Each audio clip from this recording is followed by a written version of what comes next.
دلوں کے بھید۔ ہمارے محلے کے ایک عشرت دادا ہوا کرتے تھے۔ چھوٹے بڑے سب ان کو عشرت دادا کہتے تھے۔ 100 سے اوپر پہنچ چکے تھے، لیکن اب بھی ان کے ہاتھوں پیروں میں کافی طاقت تھی۔ باتوں باتوں میں ایک بار انہوں نے ذکر کیا کہ مجھے ایک بہت پرانا واقعہ یاد آ رہا ہے۔ یہ واقعہ ہم تک سینہ بسینہ پہنچا ہے۔ میں نے اپنے دادا کی زبانی سنا تھا، جبکہ میرے دادا کو بھی ان کے بزرگوں نے سنایا تھا۔ یہ واقعہ تب کا ہے جب ایسٹ انڈیا کمپنی نے نیا اودھ پر قبضہ جمایا تھا۔ لکھنؤ میں جو انگریز کمشنر متعین تھا وہ بہت سخت تھا۔ اس کا ایک اصول طریقہ یہ تھا کہ جلد از جلد عوام کا رہن سہن، بول چال، لکھنا پڑھنا سیکھ لینا چاہیے تاکہ عوام میں گھل مل جائے۔ کمشنر کے ساتھ اس کی ایک جوان لڑکی بھی تھی۔ اس کی بیوی یا فوت ہو چکی تھی یا لندن میں رہ گئی تھی۔ بہرحال کمشنر اپنی بیٹی کے ساتھ لکھنؤ میں رہتا تھا۔ ایک دن بیٹی نے باپ سے اس خواہش کا اظہار کیا کہ وہ ہندوستانی زبان سیکھنا چاہتی ہے۔ باپ کو یہ جان کر بہت خوشی ہوئی۔ اس نے سوچا اگر میری نے ہندوستانی زبان اچھی طرح سیکھ لی تو وہ اسے کسی اچھے عہدے پر متعین کر دے گا۔ کمشنر نے بیٹی کے لیے ٹیوشن کا بندوبست کر دیا۔ ان دنوں ہندوستان کی سرکاری زبان فارسی ہوتی تھی۔ کمشنر نے بیٹی کو فارسی پڑھانے کے لیے فارسی کے ایک عالم قاری امام بخش کو بلایا۔ قاری صاحب کی ایک ہی شرط تھی کہ وہ لڑکی اور اپنے درمیان ایک پردہ حائل ہونا چاہیے، تبھی وہ لڑکی کو پڑھائیں گے۔ قاری صاحب نے لڑکی کو پڑھانا شروع کر دیا۔ ٹیوشن کے دوران اگر نماز کا وقت آ جاتا تو قاری صاحب وہیں پر نماز پڑھتے، یا لڑکی جب اپنا سبق یاد کر رہی ہوتی تو قاری صاحب گمسم یا خاموش بیٹھنے کے بجائے قرأت شروع کر دیتے، اور قاری صاحب کی آواز میں اللہ تعالی نے ایسی تاثیر عطا کی تھی کہ سننے والوں کا دل ان کی طرف کھینچا چلا جاتا۔ قاری صاحب بتاتے ہیں کہ ایک دن لڑکی نے مجھ سے پوچھا کہ قاری صاحب آپ نماز میں اور یوں بیٹھے بیٹھے کیا پڑھتے ہیں؟ میں نے کہا قرآن شریف کی تلاوت کرتا ہوں، یہ ہماری مذہبی کتاب ہے، مگر تم کیوں پوچھ رہی ہو؟ میری نے کہا جب آپ پڑھتے ہیں تو میرا دل اس کی طرف کھینچا جاتا ہے۔ میری سمجھ میں اس کا ایک لفظ بھی نہیں آتا، مگر میرا دل کرتا ہے آپ پڑھتے رہیں اور میں سنتی رہوں۔ قاری صاحب نے کہا یہ میری آواز کا کرشمہ نہیں بلکہ اس کلام کی تاثیر ہے کہ دل میں اترتی جاتی ہے۔ کچھ دن گزر گئے تو میری نے ایک دن بہت ہچکچاتے ہوئے مجھ سے کہا کہ قاری صاحب ایک بات کہوں اگر آپ برا نہ مانیں، آپ جو پڑھتے ہیں مجھے بھی دکھائیے۔ میں نے کہا کہ ایسی بات تو تم نے کر دی، کمشنر صاحب کو معلوم ہوگا تو مجھے مروا دیں گے کہ میں ان کی بیٹی کا دین برباد کر رہا ہوں۔ یہ ہماری مذہبی کتاب ہے، اگر ان کو پتہ چل گیا تو تم مجھ سے قرآن پڑھو گے تو مجھ پر الزام لگائیں گے کہ میں ان کی بیٹی کو مسلمان بنانے کے لیے ورغلا رہا ہوں۔ میری نے کہا کہ لیکن یہ معاملہ اتنا سیریس نہیں ہے، میں فارسی بھی تو آپ سے پڑھ رہی ہوں، جب فارسی سیکھنے میں کوئی عیب نہیں تو عربی سیکھنے میں بھی کیا برائی ہے؟ میں نے کہا تمہارے دلیل درست ہے، مگر قرآن پاک ہماری مقدس کتاب ہے، اس کو پڑھانا اور تمہیں سمجھانا بالکل دین کا معاملہ ہو جاتا ہے۔ وہ چپ ہو گئی۔ میں سمجھا کہ اس نے اپنے دل سے خیال نکال دیا ہوگا، مگر وہ اپنے ضد کی پکی نکلی۔ کئی دن بعد اس نے پھر وہی بات کی۔ اس نے کہا قاری صاحب میں آپ سے وعدہ کرتی ہوں کہ اس بات کا علم میرے اور آپ کے علاوہ کسی کو نہیں ہوگا اور نہ کبھی کوئی آپ پر آنچ آئے گی۔ میں نے اس کو بہت سمجھایا۔ جب میں ہر طریقے سے اس کو سمجھا کر تھک گیا تو پھر مجھے ہتھیار ڈالنے پڑے۔ میں نے دل میں کہا اب اللہ ہی مالک ہے، جو منظور ہوگا وہ ہو کر رہے گا۔ اب وہ فارسی کے ساتھ ساتھ عربی بھی پڑھنے لگی تھی۔ ایک تو وہ بہت ذہین تھی، دوسرا اس کا جذبہ اور شوق تھا، تو بہت کم عرصے میں روانی سے قرآن پڑھنے لگی۔ کچھ دن بعد اس نے مجھے ایک اور بات بولی، قاری صاحب آپ مجھے اپنے دین میں داخل کر لیجئے۔ میرے پیروں تلے زمین نکل گئی۔ میں نے کہا میری یہ تم کیا کہہ رہی ہو؟ اس نے کہا جو کہہ رہی ہوں بہت سوچ سمجھ کر کہہ رہی ہوں۔ دل سے تو میں بہت پہلے سے ہی مسلمان ہو گئی ہوں، مگر اب میں باقاعدہ کلمہ پڑھ کر مسلمان ہونا چاہتی ہوں۔ میں نے کہا تمہیں اس کا انجام پتہ ہے؟ کمشنر صاحب کو پتہ چل گیا تو میری تکہ بوٹی کر کے چیل کووں کو کھلا دیں گے اور عام مسلمانوں کا جینا بھی یہاں پہ اجیرن بن جائے گا۔ تو مجھے معاف کر دو، یہ کام مجھ سے نہیں ہو سکے گا۔ جب اس نے دیکھا کہ میں راضی نہیں ہو رہا تو اس نے کہا کہ اگر آپ یہ کام نہیں کریں گے تو میں شہر کے جامع مسجد میں جا کر مسلمان ہو جاؤں گی اور یہ بتاؤں گی کہ قاری امام بخش کی رہنمائی اور ہدایت پر میں نے دین اسلام قبول کیا ہے۔ میں سخت پریشان ہو گیا۔ میں نے کہا اللہ کے لیے ایسا غضب نہ کرنا، پورے ہندوستان کے مسلمان انگریزوں کے زیر عتاب آ جائیں گے، قتل عام شروع ہو جائے گا۔ میری نے کہا تو پھر یہ کام آپ خود کر دیجئے، کسی کو کانوں کان خبر نہیں ہوگی۔ میرا وعدہ ہے کہ آپ پر کبھی کوئی آنچ نہیں آئے گی۔ میرے پاس اور کوئی راستہ نہیں تھا۔ اگر میں یہاں سے بھاگنے کی کوشش کرتا تو یہ لڑکی کوئی قدم اٹھا سکتی تھی۔ میں نے کہا کہ میرے لیے سعادت کی بات ہے کہ تم میرے ہاتھوں مسلمان ہو۔ تم ضد کر رہی ہو تو میں کلمہ پڑھا دوں گا، مگر یہی درخواست کرتا ہوں کہ بہت پھونک پھونک کر قدم رکھنا۔ میری نے کہا بالکل اطمینان رکھے، میں اپنا مسلمان ہونا کسی پر ظاہر نہیں کروں گی، نہ خود خطرے میں آؤں گی نہ آپ کو خطرے میں پڑنے دوں گی۔ میں نے کہا کل تم میرے آنے سے پہلے نہا کر پاک صاف کپڑے پہن لینا۔ اس نے کہا ٹھیک ہے میں ایسا ہی کروں گی، لیکن میں آپ کو یہ بتا دوں کہ جب سے میں دل سے مسلمان ہوئی ہوں ہمیشہ پاک صاف ہی رہتی ہوں، اور قرآن شریف بھی میں نے ہمیشہ پاکی کی حالت میں ہی پڑھا ہے۔ اگلے دن فجر کی نماز کے بعد میں نے اللہ تعالیٰ سے بہت گڑ گڑا کر دعا مانگی کہ مجھے ثابت قدم رکھنا، کسی آزمائش میں نہ ڈالنا۔ جب میں ٹیوشن پڑھانے پہنچا تو وہ تیار بیٹھی تھی۔ میں نے کہا پہلے ٹیوشن پڑھ لو پھر کلمہ پڑھ لینا۔ اس نے کہا نہیں قاری صاحب، پہلے کلمہ پڑھ کر مسلمان ہو جاؤں پھر کچھ لکھو پڑھوں گی۔ اس نے بہت شوق کے ساتھ کلمہ پڑھا اور مسلمان ہو گئی۔ اس کے پورے وجود سے خوشی پھوٹ رہی تھی۔ اس نے بھرائی ہوئی آواز میں کہا قاری صاحب آپ کا یہ احسان کبھی نہیں بھلا سکتی، اللہ آپ کو اس کا اجر دے۔ میں نے اس کا اسلامی نام فاطمہ رکھا۔ اب وہ روزانہ اپنے سبق کے ساتھ دینی تعلیم بھی حاصل کرتی۔ مجھ سے روز پوچھتی کہ ایک مسلمانوں کو کن کن باتوں کا پابند ہونا چاہیے، کن باتوں سے بچنا چاہیے۔ پھر اس نے نماز پڑھنا بھی سیکھ لی اور بڑی پابندی سے نماز پڑھنے لگی، لیکن نماز پڑھتے وقت دروازے وغیرہ بند کر لیتی تاکہ کسی کو پتہ نہ چلے۔ ایک دن اس نے مجھ سے کہا قاری صاحب میں ہولی پروفٹ صلی اللہ علیہ وسلم کے بارے میں پڑھنا چاہتی ہوں، ان کی لائف پر کوئی کتاب ہو تو مجھے لا دے۔ تھوڑی تلاش کے بعد مجھے ایک اچھی کتاب مل گئی جو کہ انگریزی زبان میں تھی۔ وہ بہت خوش ہوئی اور اس نے اس کو بڑے ذوق و شوق سے پڑھا۔ وہ کتاب پڑھنے کے بعد اس میں ایک نمایاں تبدیلی یہ آئی کہ آقا و مولا کی ایک ایک بات، ایک ایک انداز اس کے دل میں گھس کر رہ گیا۔ وہ ان کی شخصیت اور کردار سے اتنی متاثر ہوئی کہ اس نے خود کو حتی الامکان ان کے عادات میں ڈھال لیا۔ یہ کام اس کے لیے بہت مشکل تھا۔ ایک انگریز باپ کی بیٹی تھی، انگریزی ماحول میں رہتی تھی، مگر اس نے بڑی احتیاط سے خود کو سنت کے طریقے پر رکھا۔ وہ اکثر حضور اکرم صلی اللہ تعالی علیہ وسلم کے بارے میں باتیں قریت قریت کر پوچھتی، اور جب ان کا ذکر ہوتا تو اس پر ایک جذب کی کیفیت ہو جاتی۔ ایسا والہانہ عشق میں نے بڑے بڑے بزرگوں میں بھی نہیں دیکھا تھا۔ کچھ عرصے بعد فاطمہ جب بہت اچھی طرح فارسی لکھنے پڑھنے لگ گئی تو میں نے کہا کہ اب تمہیں مزید ٹیوشن کی ضرورت نہیں، اس لیے میرا آنا ٹھیک نہیں، مگر اس نے کہا کہ ابھی مجھے آپ کی مزید ضرورت ہے، مجھ میں مذہبی پختگی نہیں آئے گی آپ کی رہنمائی کے بغیر۔ کمشنر مجھے بہت اچھی تنخواہ دیتے تھے اور اکثر اپنی بیٹی کی تعلیمی پروگریس کے بارے میں معلومات حاصل کرتے رہتے تھے۔ یہ سلسلہ چلتا رہا۔ وہ فارسی کے علاوہ عربی بھی پڑھتی رہی اور اسلامی تعلیمات بھی لیتی رہی، مگر یہ سلسلہ اس وقت رک گیا جب وہ بیمار ہو کر بستر سے لگ گئی۔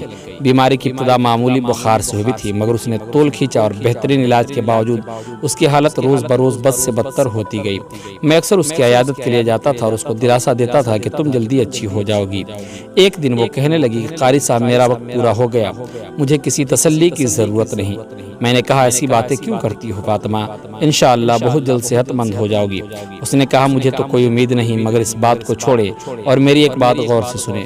میں مر گئی تو مجھے ایک انگریز کی حیثیت سے یہ لوگ انگریزوں کے قبرستان میں دفن کریں گے، مگر میں مسلمان ہوں، انگریزوں کے قبرستان میں دفن ہونا پسند نہیں کروں گی۔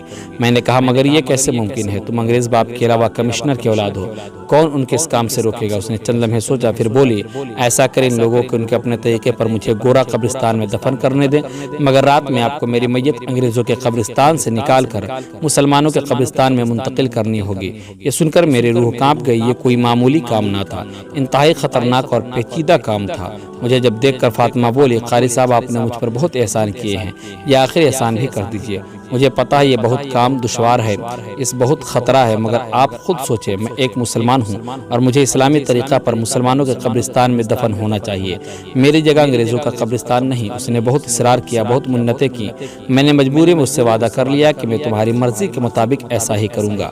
ابھی ایک ہفتہ بھی نہیں گزرا تھا کہ اس کا انتقال ہو گیا۔ اس کی موت ایسی نہیں تھی کہ ڈھکی چھپی رہتی، باپ پر قیامت ٹوٹ پڑی۔ اتنے مضبوط اعصاب کا آدمی بھی ٹوٹ کر رہ گیا۔ میت میں لکھنؤ میں موجود انگریزوں کے علاوہ مسلمانوں اور ہندوؤں نے بھی کثیر تعداد میں شرکت کی۔ میں بھی مرحومہ کے استاد کی حیثیت سے شریک تھا، جبکہ میری شرکت اس لیے بھی ضروری تھی کہ اس نے جو مجھے اہم ذمہ داری سونپی تھی، اس لیے مجھے اس کے قبر کا بخوبی تعین کرنا ضروری تھا۔ میں نے خوب اچھی طرح قبر کی شناخت کر لی تاکہ رات کے اندھیرے میں کوئی مشکل پیش نہ آئے۔ فارغ ہو کر جب میں نے غور و فکر کیا تو مجھے یہ بات سمجھ میں آئی کہ یہ کام میں اکیلا نہیں کر سکوں گا، اس کے لیے مجھے چند لوگوں کی ضرورت پڑے گی۔ بہت سوچنے کے بعد مجھے اپنا ایک عزیز ترین دوست حافظ علی یاد آیا، جس پر میں بھروسہ کر سکتا تھا اور جو میرا ساتھ دے سکتا تھا۔ میں نے وقت ضائع کیے بغیر اس سے رابطہ کیا تو ساری بات کی۔ اس نے کہا تم پاگل ہو گئے ہو، اس بات کی سنگینی کا تمہیں علم نہیں ہے۔ قبر سے لاش چرانا ہی کوئی معمولی جرم نہیں، اس پر لاش بھی زنانہ اور وہ بھی ہے جوان کنواری لڑکی کا۔ اگر پکڑے گئے لوگ ہمارے بارے میں کیا خیال کریں گے، کیا کچھ نہیں سوچیں گے؟ اور پھر وہ لاش بھی انگریز کمشنر کی بیٹی کی۔ بے مایوس ہو گیا۔ میں نے کہا تم نے جن خطروں کا ذکر کیا ہے میں بے خبر نہیں ہوں، میں پہلے ہی غور کر چکا ہوں، مگر ان تمام خطرات کے باوجود یہ کام کرنا ہے۔ اس نے کہا میں تمہیں یہی مشورہ دوں گا کہ تم اس خیال کو دل سے نکال دو۔ ٹھیک ہے تم نے مرنے والی سے وعدہ کیا تھا، مگر ایسا وعدہ کہ جس پر نبھانے کے لیے تم خود کو اور دوسروں کو مصیبت میں ڈال دو، یہ صحیح نہیں۔ قبر سے کیا ہوتا ہے؟ قبر میں تو محض جسم ہوتا ہے۔ وہ مسلمان ہو گئی تھی، اس کی روح کو اللہ تعالی نے مسلمانوں کے درجے میں رکھا ہوگا۔ میں نے کہا اگر تم میرا ساتھ نہیں دینا چاہتے تو مت دو، میں یہ کام اکیلے ہی کروں گا۔ وہ تھوڑی دیر مجھے ناراضگی میں دیکھتا رہا، پھر بولا اگر تم مرنا ہی چاہتے ہو اور اپنے ساتھ میرا بھی بیڑا غرق کرنا چاہتے ہو تو یہی صحیح، مگر پھر بھی یہ کام 2 آدمیوں کو نہیں، کم از کم 2 اور آدمیوں کی ضرورت پڑے گی۔ میں نے کہا وہ باقی 2 آدمی کہاں سے آئیں گے؟ اس نے کہا جہاں سے بھی آئیں گے، بہرحال انتظام کرنا پڑے گا۔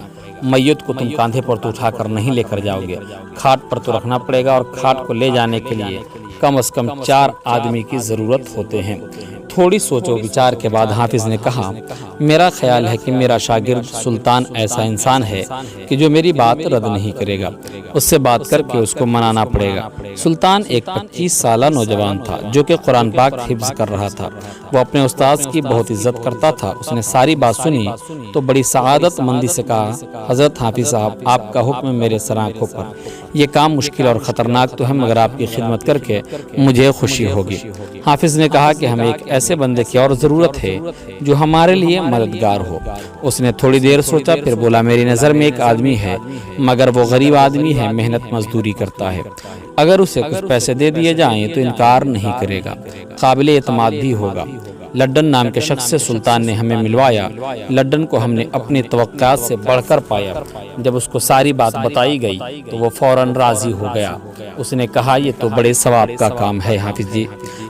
وہ نیک بیوی مسلمان ہو گئی تھی۔ اس کا گورے قبرستان میں دفن ہونا کسی بھی حالت میں اچھی بات نہیں ہے۔ اس کی خواہش کے مطابق ہمیں اسے ضرور مسلمان قبرستان میں دفن کرنا چاہیے۔ جب ہم نے اس کو کچھ پیسے دینا چاہے تو اس نے لینے سے انکار کر دیا۔ ہم چاروں نے پھر پوری منصوبہ بندی کی اور سوچا کہ سب سے پہلے ہمیں قبرستان میں قبر کھدوا کے تیار رکھنی چاہیے تاکہ جب ہم میت کو لے کر جائیں تو تدفین کا کام فوری پورا ہو جائے۔ ہم نے مسلمان قبرستان میں شام ہونے سے پہلے ہی قبر کھدوا لی اور تقریباً رات کے 1:30 بجے ہم 7 کھدال، موم بتیاں اور باقی سامان لے کر گورا قبرستان پہنچ گئے۔ آسمان پر بادل تھے اور چاند بھی شروع کی تاریخوں کا تھا۔ پورے شہر میں سناٹا چھایا ہوا تھا۔ ہمیں قبرستان میں قدم رکھتے ہی کپ کپی آ گئی۔ ہوا سے کوئی پتا بھی ہلتا تو ہمارے رونگٹے کھڑے ہو جاتے۔ ہم جلد ہی فاطمہ کے قبر پر پہنچ گئے اور وقت ضائع کیے بغیر موم بتی کی روشنی میں لڈن نے قبر کی کھدائی شروع کر دی۔ تھوڑی دیر بعد قبر کھل گئی تو لڈن نے پھاوڑا رکھ کر ہاتھ صاف کیے اور کہا کہ میں اندر جا کر تابوت سے میت نکالتا ہوں۔ اوپر سے سلطان نے موم بتی کی روشنی ڈالی، لہٰذا لڈن نے اس سے موم بتی لے کر قبر میں قدم رکھا اور تابوت کا ڈھکنا اٹھا دیا۔ ڈھکن اٹھاتے ہی اسے ایک جھٹکا سا لگا۔ ہم لوگ کچھ نہیں سمجھ پائے۔ لڈن نے خوفزدہ آواز میں کہا یہ کیا ماجرا ہے؟ ہم نے پوچھا کیا ہوا؟ اس نے کہا اندر دیکھیے۔ اس نے موم بتی میت کے قریب کر دی۔ جب ہماری نگاہیں میت پر پڑی تو ہم پر حیرت کے پہاڑ ٹوٹ پڑے۔ وہ کوئی مردانہ لاش تھی۔ حافظ میں مجھے ناراضگی سے کہا تم نے غلط قبر کھدوا دی۔ میں نے کہا نہیں، قبر یہی ہے۔ اس نے کہا اگر قبر یہی ہے تو میت کہاں ہے؟ اتنے میں لڈن بھی قبر کے اندر سے اوپر آ گیا۔ اس نے کہا حافظ جی یقیناً آپ سے کوئی غلطی ہو گئی ہے، مگر کوئی بات نہیں، اندھیرے میں بھول چوک ہو ہی جاتی ہے۔ جلدی سے اصل قبر تلاش کیجیے۔ اور پھر ہم موم بتی لے کر اس آس پاس نئی قبر کے نشانات تلاش کرنے لگے، مگر کوئی بھی نئی قبر نظر نہیں آئی۔ اور پھر اس کھودی ہوئی قبر کے سرہانے میری کی تختی بھی لگی ہوئی تھی۔ لہٰذا ہم اس نتیجے پر پہنچے کہ یہی قبر فاطمہ کی ہے۔ مگر یہ عجیب معاملہ ہے کہ میت کی جگہ کوئی مردانہ میت ہے۔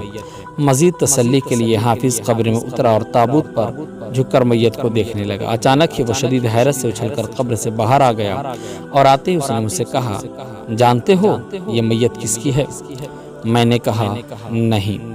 اس نے کہا، یہ بارہ بنکی کے نواب یامین کی لاش ہے۔ یہ بارہ بنکی کا ایک تحصیل ماری پور کا نواب یامین ہے۔ میں اسے کئی بار بہت قریب سے دیکھ چکا ہوں۔ میں نے کہا، یہ عجیب حیرت کی بات ہے کہ انگریزوں کے قبرستان میں لڑکی کی جگہ مردانہ میت، اور وہ بھی ہندوستانی۔ کچھ سمجھ میں معاملہ نہیں آ رہا ہے۔ لڈن نے کہا، آپ لوگ ہٹیے، میں جلدی سے قبر بند کر رہا ہوں۔ اور پھر اس نے جلدی قبر کی مٹی برابر کر کے اس کو پہلی حالت میں کر دیا۔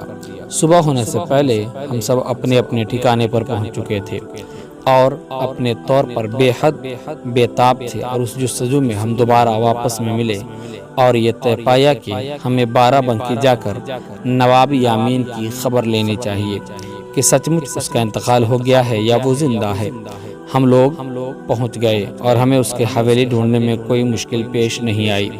جب ہم نے اس سے ملاقات کی خواہش ظاہر کی تو ہمیں بتایا گیا کہ نواب صاحب کا انتقال ہو گیا ہے اور کل ہی ان کی تدفین ہوئی ہے۔ ہم نے افسوس کا اظہار کیا اور کہا کہ وہ ہمارے محسن تھے اور ہم ان سے ملنے کے لیے لکھنؤ سے آئے ہیں، مگر افسوس کہ ہماری قسمت میں ان سے ملاقات نہیں تھی۔ حویلی کے کارندے نے کہا، آپ لوگ رات یہیں بسر کیجئے، اگلی صبح سفر کیجئے گا۔ حافظ نے کہا کہ ہماری بدنصیبی کہ ان سے ملاقات نہیں ہو سکی، مگر ہم ان کی قبر پر فاتحہ پڑھنا چاہتے ہیں، کیا آپ ہمیں ان کی قبر تک رہنمائی فرما دیں گے؟ انہوں نے کہا، جی ضرور، کیوں نہیں۔ اور پھر ایک آدمی کی رہنمائی میں ہم لوگ ان کی قبر پر فاتحہ خوانی کرنے گئے۔ رات کھانا کھانے کے بعد حافظ نے کہا کہ آئندہ کا کیا پروگرام بنایا ہے؟ حافظ نے کہا، تم بے وقوف ہو، کیا ہم یہاں صرف فاتحہ پڑھنے آئے تھے؟ ہم نے ان کی موت کی تصدیق تو کر لی، مگر اب ان کی میت کی تصدیق کرنا باقی ہے، اور یہ کام میں آج رات ہی کرنا ہے۔ میں نے قبر پر فاتحہ پڑھنے کا چکر اسی لیے چلایا تھا کہ قبر کی شناخت کر لوں۔ لڈن نے کہا، ہمیں نواب صاحب کی قبر ضرور دیکھنی چاہیے، ورنہ یہاں آنے کا مقصد فوت ہو جائے گا۔ ہم لوگ چہل قدمی کے بہانے حویلی سے نکل گئے۔ چوکیدار کو کہا کہ ہم لوگ رات کا کچھ لطف اٹھانے کے لیے ذرا دیر تک سیر سپاٹے کے بعد واپس آئیں گے۔ ہم لوگ کوئی 11 بجے تک وہاں کوئی سڑکوں پر گھومتے رہے، پھر آہستہ آہستہ قبرستان کی طرف رخ موڑا۔ قبرستان ویران علاقے میں تھا اور دن کے وقت بھی وہاں پر آمد و رفت کم ہی ہوتی تھی۔ ہم لوگ ساز و سامان ساتھ لے کر گئے تھے۔ دبے پاؤں ہم رات کے 12 بجے کے قریب اس میں داخل ہو گئے۔ موم بتی کی روشنی میں لڈن نے جلد نواب صاحب کی قبر کھولی اور ہم سب قبر میں جھک گئے اور موم بتی کی روشنی میں اندر دیکھنے کی کوشش کرنے لگے۔ ہم پر ایک بار پھر حیرتوں کے پہاڑ ٹوٹ پڑے۔ قبر کے اندر کفن میں لپٹا ایک انتہائی خوبصورت نوجوان نظر آ رہا تھا۔ ہم نے حیرت سے ایک دوسرے کو دیکھا کہ یہ کیا ماجرا ہے۔ لڈن موم بتی لے کر میت کا اچھی طرح جائزہ لینے لگا۔ قبر کے کتبے پر تو نواب صاحب کا ہی نام لکھا ہوا تھا۔ لڈن نے کہا، یہ کوئی عرب نوجوان لگتا ہے، عمر 25 سے 30 سال کے درمیان ہے، جبکہ نواب صاحب 47 اور 50 کے آس پاس تھے۔ حافظ نے کہا، بس اب تم باہر آ جاؤ۔ وہ جلدی ہی باہر آ گیا اور فوراً قبر بند کرنی شروع کر دی۔ ہم سب خاموشی تھے اور اسی بات پر غور کر رہے تھے۔ کوئی کسی سے کچھ نہیں کہہ رہا تھا۔ ہم حویلی پہنچے، ہاتھ منہ دھویا اور بستر پر لیٹ گئے۔ صبح ہم نے واپس لکھنؤ آنا تھا۔ لڈن کافی تھک گیا تھا، وہ لیٹتے ساتھ ہی سو گیا۔ کچھ دیر بعد سلطان بھی سو گیا۔ حافظ نے کہا، تم بھی اب سو جاؤ، صبح واپس بھی جانا ہے۔ مجھے نیند نہیں آ رہی تھی۔ میں نے اس کو کوئی جواب نہیں دیا۔ میں نے سونے کی بہت کوشش کی، مگر میرے دماغ میں کھلبلی مچی ہوئی تھی۔ یا اللہ، یہ کیا اسرار ہے؟ فاطمہ کی میت اس کے تابوت میں نہیں، اس کی جگہ نواب یامین کی لاش، اور نواب یامین کے قبر میں